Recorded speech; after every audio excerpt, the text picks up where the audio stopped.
নতুন বই, নতুন গল্প আর এক ঝাঁক অনুভূতি। সব নিয়ে আবারও আজ হাজির হয়েছি আপনাদের সামনে।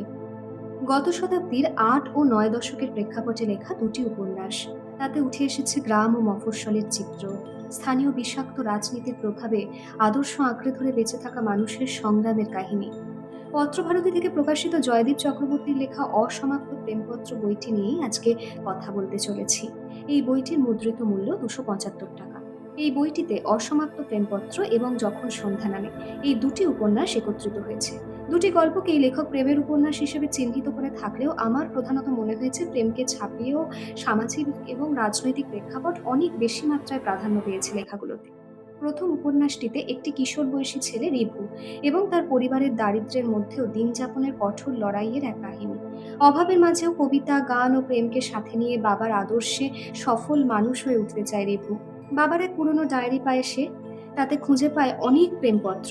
সেই লেখাগুলো পড়ে প্রভাবিত হয়ে রিভুও নিরন্তর লুকিয়ে চিঠি লিখে চলে তার ভালোবাসার মানুষকে। সেই চিঠি কি পৌঁছে দিতে পারে রিভু তার ভালোবাসা অবধি? বা রিভুর ভালোবাসাকেও কি স্বীকৃতি দিতে পারে রিভুর ভালোবাসার মানুষটি শেষ পর্যন্ত? নাকি ভুল প্রেমে নষ্ট জীবন হয়ে রয়ে যায় রিভুর অনুভূতি? অন্যদিকে যখন সন্ধ্যা নামে গল্পটিতে নতুন সমাজ গড়ার স্বপ্ন দেখে একদল তরুণ তরুণী। পন্থা আলাদা হলেও নিজেদের মতন চেষ্টা করে তারা। কারোর সাথে কারোর আদর্শ মেলে, আবার কারোর সাথে মেলে না। এর মাঝেই খুঁজে চলে তারা নিজেদের ভালোবাসা। কিন্তু প্রবল স্বার্থান্বেষী সমাজ আগ্রাসী হয়ে দমন করতে চায় এই ইচ্ছাশক্তি। সেই প্রতিবন্ধকতা জয় করে বিজন, হিমি, সুবল, ইতু, হারুনরা কি পারে তাদের লক্ষ্যে পৌঁছতে?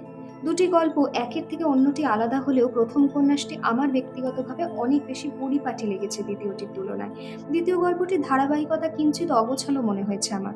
উপরন্তু বইটির প্রচ্ছদে দুটি কাহিনীর সাথে চিঠি বাদে বাদবাকি কাহিনীর সামঞ্জস্য খুঁজে পেতে আমার বেশ অসুবিধা হয়েছে। সবকিছু বাদেও জীবনযাপনের মতাদর্শ, কঠোর সত্যের মুখোমুখি হওয়ার সাহস, গভীর জীবনবোধ, ত্যাগ স্বীকারের মানসিকতা এবং নীতির দৃঢ় অবস্থান, এই সবকিছুকে এই বইটি সূক্ষ্মভাবে স্পর্শ করেছে, যা পাঠককে বেশ সংবেদনশীল ও সচেতন করে তুলবে। আপনারাও পড়ে দেখতে পারেন এবং জানাতে পারেন আপনাদের প্রতিক্রিয়া। ততদিন বই পড়বেন, সাহিত্যের সঙ্গে থাকবেন। আর আপনাদের এই ভিডিওটি ভালো লাগলে অবশ্যই পাশে থাকবেন বুক গেজিং এর। বুক গেজিং, শব্দের পাতায় দৃষ্টির বিশ্রাম।